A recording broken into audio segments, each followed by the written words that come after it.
Football প্রেমীদের জন্য এলো দারুণ এক সুখবর। ব্রাজিলের সুপারস্টার নেইমার জানিয়েছেন তিনি আন্তর্জাতিক ফুটবল থেকে অবসর নিচ্ছেন না, বরং তার লক্ষ্য এখন 2030 বিশ্বকাপ। এক আবেগঘন বক্তব্যে নেইমার বলেন, আমি এখনো ব্রাজিলের জন্য অনেক কিছু দিতে চাই। আমার স্বপ্ন শেষ হয়ে যায়নি। যদি সুস্থ থাকি এবং সেরা ছন্দে ফিরতে পারি তাহলে 2030 বিশ্বকাপে ব্রাজিলের জার্সি গায়ে মাঠে নামার জন্য আমি সর্বোচ্চ চেষ্টা করব। এই ঘোষণার পর ব্রাজিলের সমর্থকদের মধ্যে নতুন করে উচ্ছ্বাস ছড়িয়ে পড়েছে।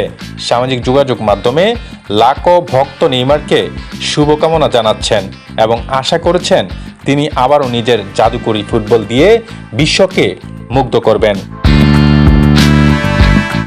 অনেকের মতে অভিজ্ঞতা, নেতৃত্ব এবং প্রতিভার সমন্বয়ে নেইমার 2030 বিশ্বকাপে ব্রাজিলের জন্য গুরুত্বপূর্ণ ভূমিকা রাখতে পারেন। আপনার কি মনে হয়, নেইমার কি সত্যি 2030 বিশ্বকাপে ব্রাজিলকে নেতৃত্ব দিতে পারবেন? কমেন্টে আপনার মতামত জানান।